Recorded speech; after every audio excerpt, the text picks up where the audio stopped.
नमस्कार,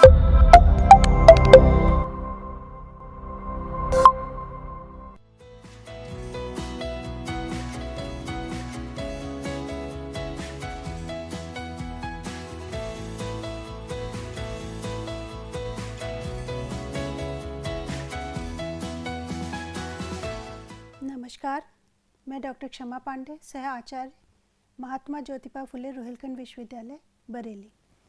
हिंदी भाषा एवं संप्रेषण विषय के अंतर्गत आज का प्रकरण है संधि, अर्थ, परिभाषा एवं भेद। इस पाठ के अध्ययन के पश्चात विद्यार्थी संधि के अर्थ का बोध कर सकेंगे, ध्वनियों के स्थान, उनके परिवर्तन और स्थितियों को भी स्पष्ट कर सकेंगे, संधि को परिभाषित कर सकेंगे तथा संधि के विभिन्न प्रकारों को सूचीबद्ध भी कर सकेंगे। हिंदी भाषा में संधि के नियमों को परिभाषित कर सकेंगे तथा विभिन्न उदाहरणों की सहायता से संधि के प्रत्यय को समझ सकेंगे। ये थे इस पाठ के अपेक्षित उद्देश्य। अब पाठ प्रारंभ करते हैं कि संधि क्या होता है। तो संधि का जो शाब्दिक अर्थ है वो जोड़ है या मेल है या जुड़ना। शब्दों के प्रसंग में भी यही बात है। व्याकरण में यह मेल दो वर्णों के निकट आने से होता है। दो निकट वर्णों में संधि इसलिए की जाती है कि उच्चारण में सुगमता हो। जैसे इसको एक उदाहरण से समझते हैं। हिमालय एक शब्द है, इसमें दो वर्ण हैं, हिम और आलय। और हिम और आलय दो अलग अलग शब्द हैं। यदि इन दोनों शब्दों की संधि कर दी जाती है तो उच्चारण सहज हो जाता है और इसे हम किस शब्द के रूप में उच्चारित करते हैं? हिमालय। तो उच्चारण की सुगमता के लिए संधि का प्रयोग किया जाता है। आगे हम समझते हैं कि भाषा संप्रेषण में प्रायः ध्वनियाँ इतनी समीप आ जाती हैं कि वे अलग अलग सुनाई न देकर एक अन्य ध्वनि का स्वरूप ग्रहण कर लेती हैं और भाषा में यह विकार मूल ध्वनियों के संधि का परिणाम होता है। इतना समझने के बाद हम समझेंगे कि संधि की परिभाषा क्या है। दो वर्णों की अति निकटता के फलस्वरूप उनके मिलने से जो परिवर्तन आता है वह संधि कहलाता है। संधि ध्वनियों के मध्य होती है, शब्दों के बीच नहीं। संधि द्वारा जोड़े गए दो वर्णों को पुनः पूर्व अवस्था में लाना संधि विच्छेद कहलाता है। जैसे यहाँ पर एक उदाहरण लेते हैं, महोत्सव।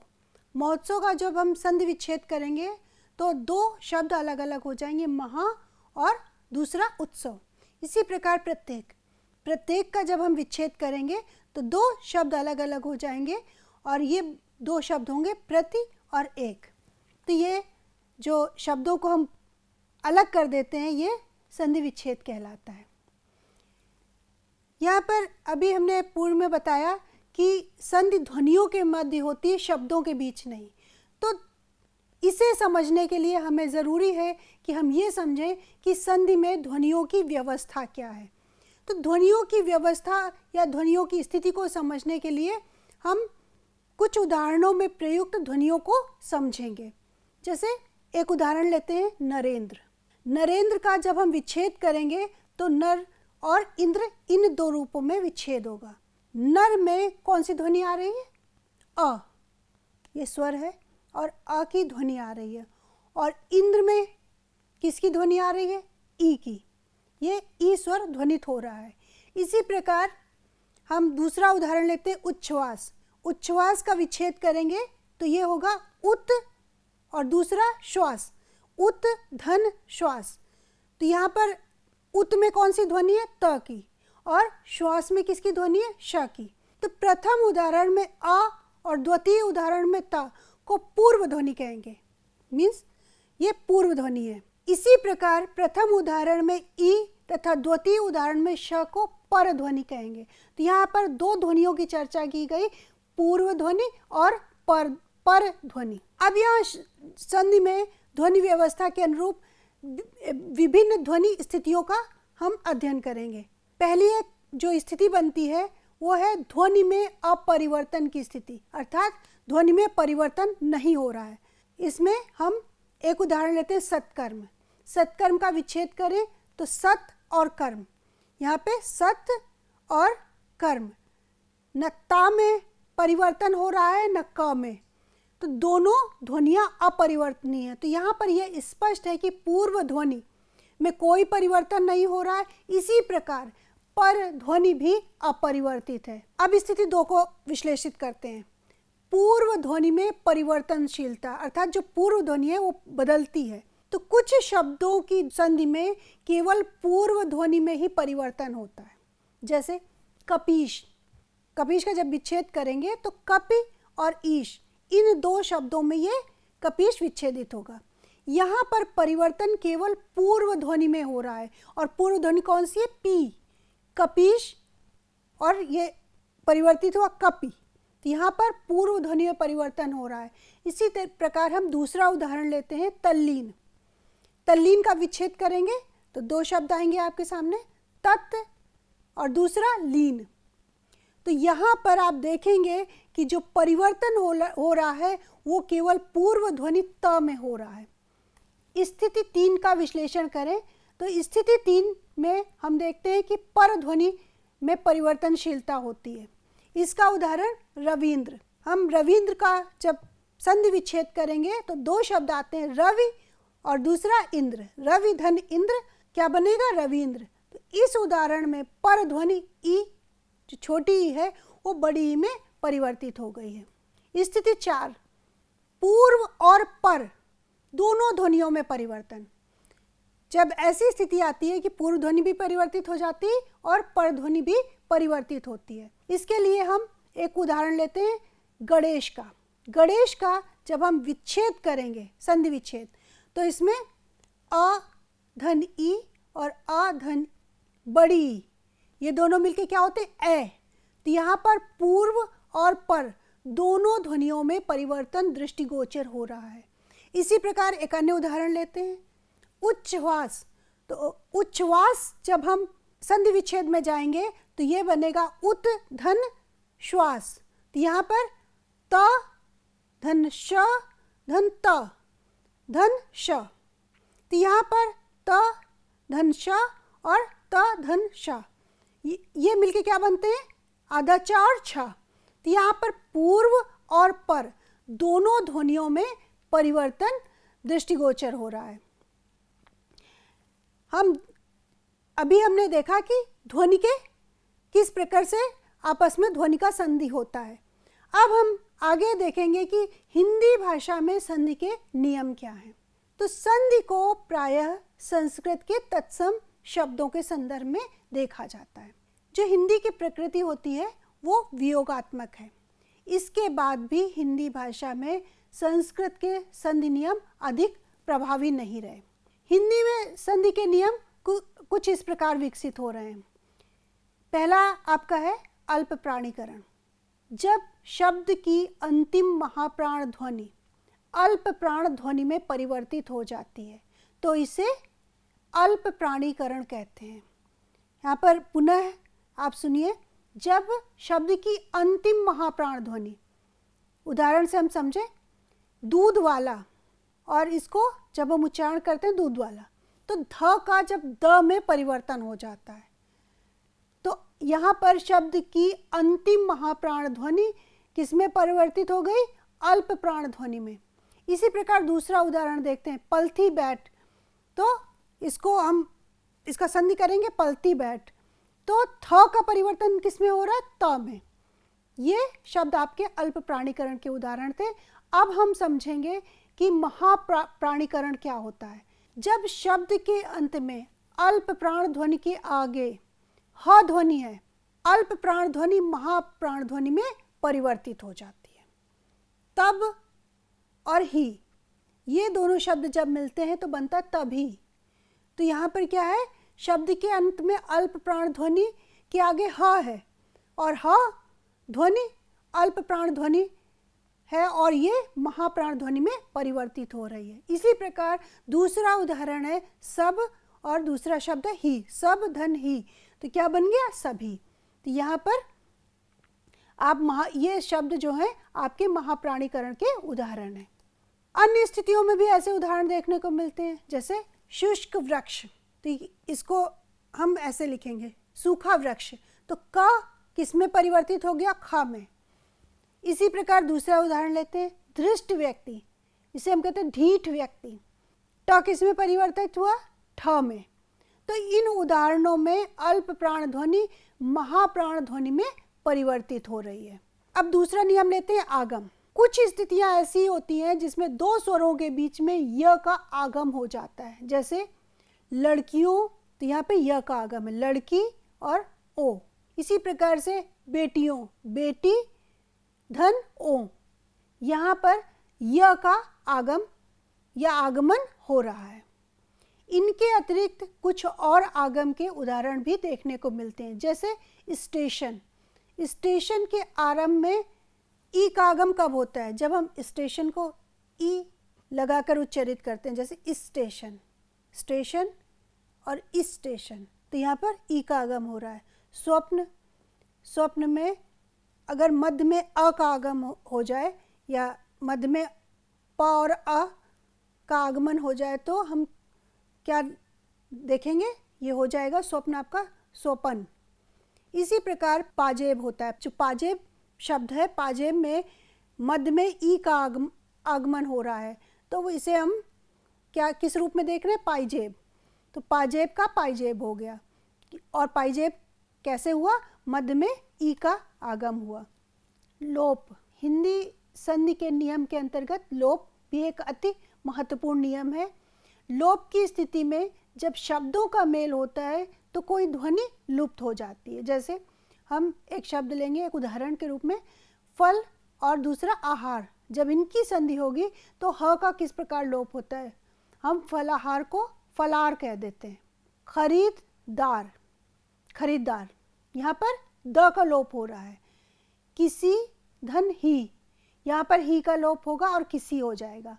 मानस धन सरोवर, यहाँ पर स का लोप होगा और मानसरोवर हो जाएगा। फिर ह्रस्वीकरण का नियम क्या है, इसे हम समझते हैं। जब दीर्घ स्वर ह्रस्व हो जाता है तो यह प्रक्रिया ह्रस्वीकरण कहलाती है। यह स्थिति प्रायः मध्य स्वर में देखने को मिलती है। ह्रस्वीकरण के उदाहरण क्या है? हाथ और दूसरा शब्द कड़ी, जब इनको जोड़ेंगे तो क्या बनेगा? हथकड़ी। रात जागा, इनका संयोग होगा या संधि होगी तो क्या बनेगा? रत जगा। इसी प्रकार और उदाहरण है, जैसे कान फटा, तो क्या बनेगा? कन फटा। बच्चापन, इनके संधि से बचपन बनेगा। तो ये ह्रस्वीकरण के उदाहरण थे। अब एक अन्य नियम है सादृश्यीकरण।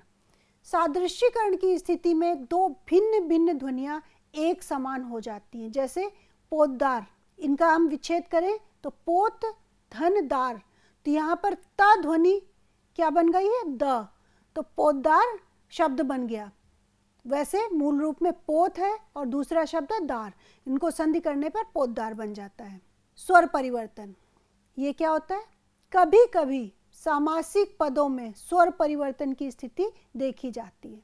जैसे घोड़ा और सवार, इन दोनों शब्दों को हम मिलाएंगे तो बनेगा घुड़सवार। यहाँ ओ उ में तथा आ अ में परिवर्तित हो रहा है। यहाँ पर आप ध्यान से फिर से देखें, घोड़ा का आ उ में परिवर्तित हुआ और आ अ में परिवर्तित हुआ। दोनों स्वर आपस में परिवर्तित हो गए। इसी प्रकार दूसरा उदाहरण है छुटपन। छुटपन का जब हम विच्छेद करेंगे तो छोटापन आएगा। तो छोटापन को आप ध्यान से देखें तो यहाँ पर ओ उ में तथा टा ट में परिवर्तित हो जाते हैं। ओ उ में, टा ट में, इस प्रकार यहाँ पर परिवर्तन होता है। अब हम बात करेंगे संधि के प्रकार।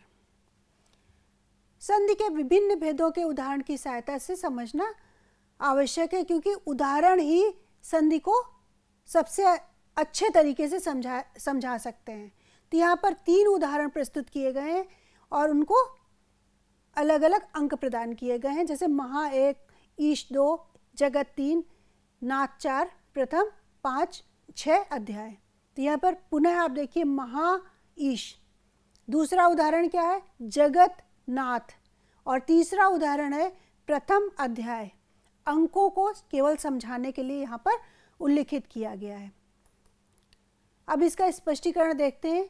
यहाँ प्रस्तुत पहले शब्द महा के अंत में स्वर है। देखिए, महा के अंत में स्वर है।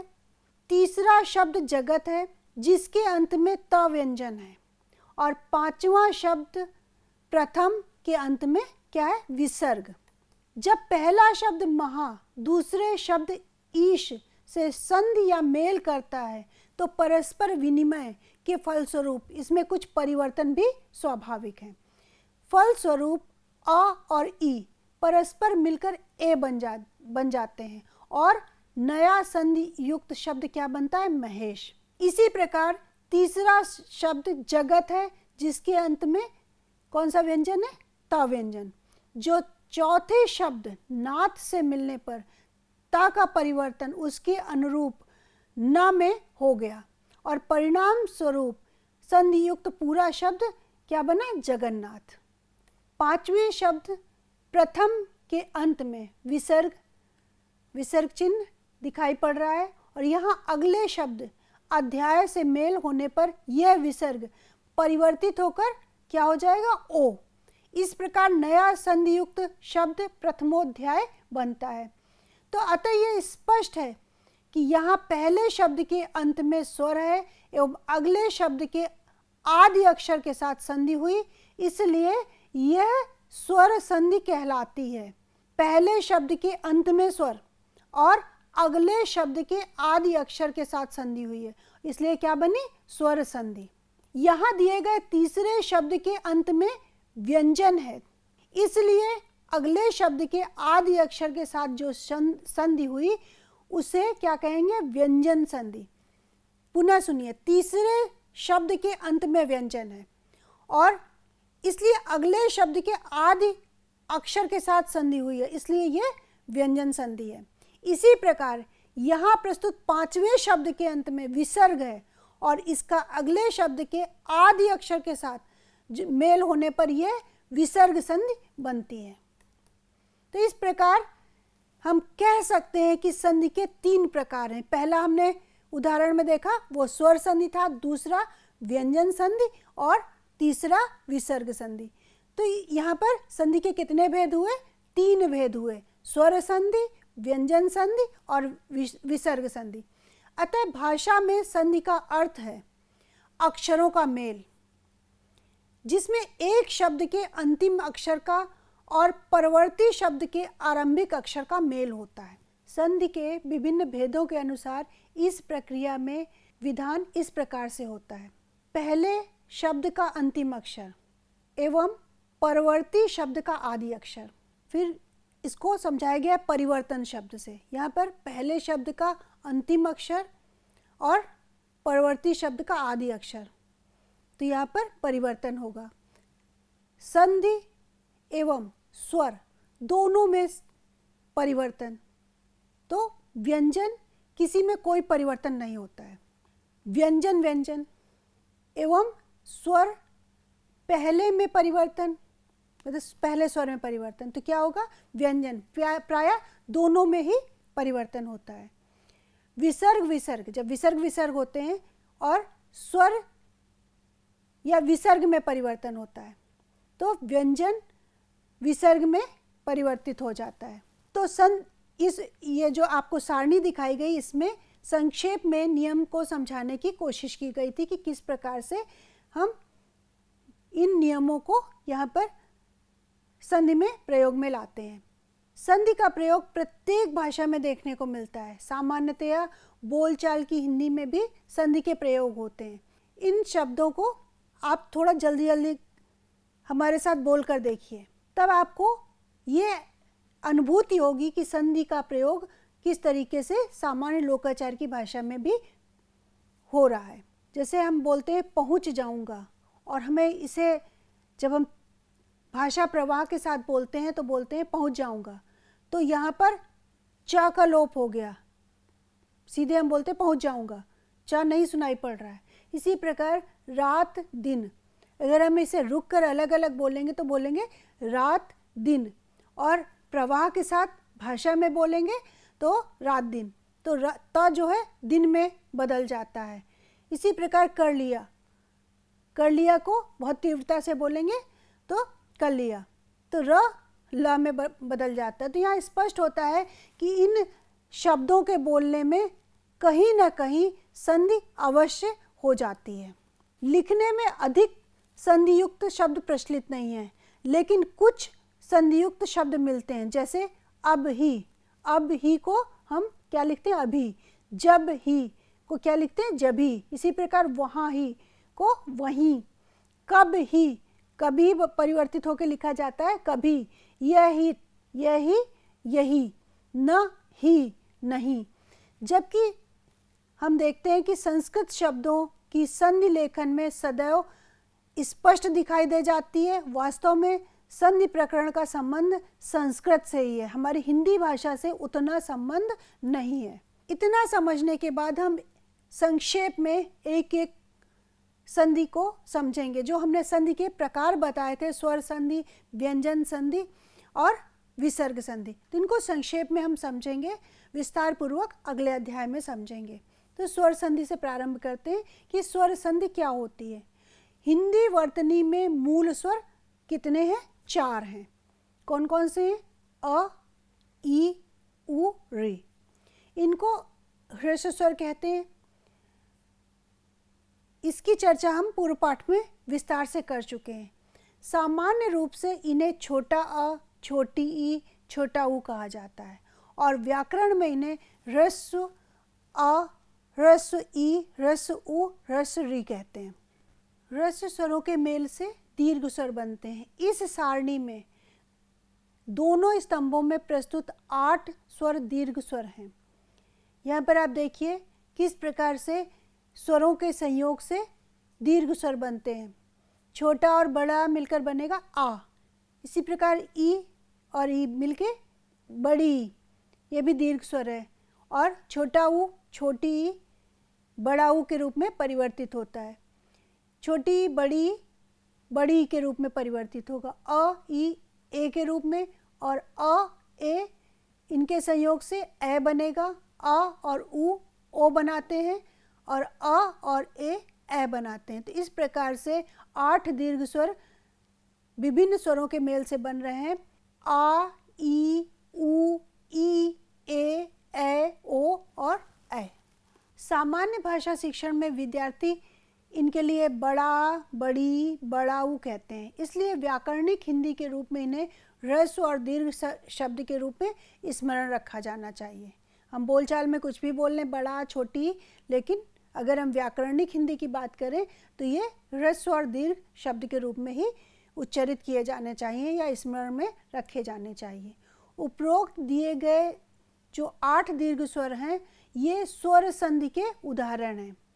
यह भी स्मरण रखा जाना चाहिए कि व्यंजन के वर्णों में अह्रस्व की मात्रा सन्निहित होती है। जैसे क, तो क को हम कैसे बनाते हैं, क में हलंत लगाकर और उसके साथ आ मिलाकर। तो जब क वर्ण व्यंजन वर्ण बनता है तो क और अ के संयोग से। इसी प्रकार खा में भी खा में हल चिन्ह लगाकर और उसके साथ आ के संयोग से। तो इस प्रकार से अह्रस्व की मात्रा व्यंजन के वर्णों में निहित रहती है। स्वर संधि के कितने भेद होते हैं? स्वर संधि के 5 भेद हैं। दीर्घ संधि, गुण संधि, वृद्धि संधि, यण संधि और अयादि संधि। अब हम बात करेंगे व्यंजन संधि की। किसी व्यंजन ध्वनि का दूसरी व्यंजन ध्वनि अथवा स्वर ध्वनि के साथ संयोग होने पर जो विकार उत्पन्न होता है वो व्यंजन संधि कहलाता है। पहले शब्द के अंत में व्यंजन हो और दूसरे शब्द के आदि में व्यंजन हो। पुनः सुनिए, पहले शब्द के अंत में व्यंजन हो और दूसरे शब्द के आदि में व्यंजन हो अथवा स्वर हो। इसमें जो संयोग होगा उसे हम व्यंजन संधि कहेंगे। व्यंजन संधि के 2 भेद होते हैं, सघोष संधि और दूसरा अघोष संधि। फिर तीसरी प्रकार की संधि है विसर्ग संधि। विसर्ग का चिन्ह ऊपर नीचे 2 बिंदियां होती हैं। उच्चारण के लिए इसे अह बोलते हैं। इनकी जो गणना होती है व्यंजनों में होती है और हिंदी में व्यवहृत संस्कृत के शब्दों में यह केवल अह अंत वालों और दु तथा नि उपसर्गों में पाया जाता है।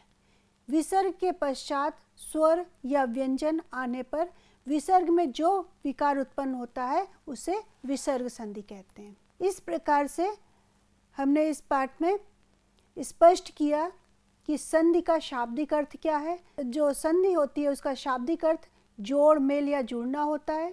पुनरावृत्ति के लिए हम बता दें, दो वर्णों की अति निकटता के फलस्वरूप उनके मिलने से जो परिवर्तन आता है उसे संधि कहते हैं। इसके पश्चात संधि में ध्वनियों की व्यवस्था को इस पाठ के अंतर्गत स्पष्ट किया गया। इसमें ध्वनि में अपरिवर्तन की स्थिति, पूर्व ध्वनि में परिवर्तनशीलता, पर ध्वनि में परिवर्तनशीलता एवं पूर्व और पर ध्वनि में परिवर्तन को भी विभिन्न उदाहरणों के द्वारा स्पष्ट किया गया। संधि का शाब्दिक अर्थ होता है जोड़ या जुड़ना या मिलना, और शब्दों के प्रसंग में भी यही बात आती है कि किस प्रकार से विभिन्न शब्दों को मिलाकर हम संधि बनाते हैं।